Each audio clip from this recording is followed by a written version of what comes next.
Welcome to County Portal, your simple source for local government services and public records. Let's get started. Who was the last U.S. president to serve in the military? The answer, which might surprise you, is George W. Bush. He served as a pilot in the Texas Air National Guard from 1968 to 1974 during the Vietnam War era. This fact is significant because it marks a major shift in the profile of the American commander-in-chief. The three presidents who followed him, Barack Obama, Donald Trump, and Joe Biden, all came to the office without any personal military experience. This is a stark contrast to a long-standing tradition in American politics. For much of the 20th century, military service was practically a prerequisite for the presidency. Think about the generation that led the country after World War II. It was an almost unbroken chain of veterans. Dwight D. Eisenhower wasn't just a veteran, he was a five-star general and the supreme Allied commander in Europe. John F. Kennedy was a celebrated Navy war hero, famous for his command of PT-109. Following him, presidents like Lyndon B. Johnson, Richard Nixon, and Gerald Ford all served in the Navy during World War II.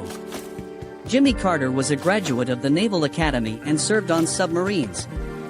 Ronald Reagan served stateside in the Army Air Forces during the war, and George H.W. Bush was a decorated Navy pilot who was shot down in the Pacific. This incredible streak was first broken by Bill Clinton, but then resumed with George W. Bush. So, what caused this dramatic change? The single biggest factor was the end of the military draft in 1973. With the switch to an all-volunteer force, a much smaller percentage of the American population has served in the armed forces. The shared national experience of military service that defined the World War II and Korean War generations has faded. As a result, the pool of political candidates with military backgrounds has naturally shrunk. This raises a debate that continues today. Does it matter if a president has served?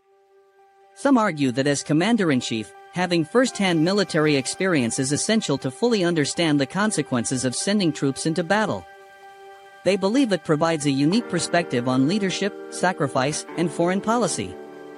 Others argue that diverse experiences in fields like law, business, or public service are equally valuable for leading the country, and that a president can rely on a team of expert military advisors.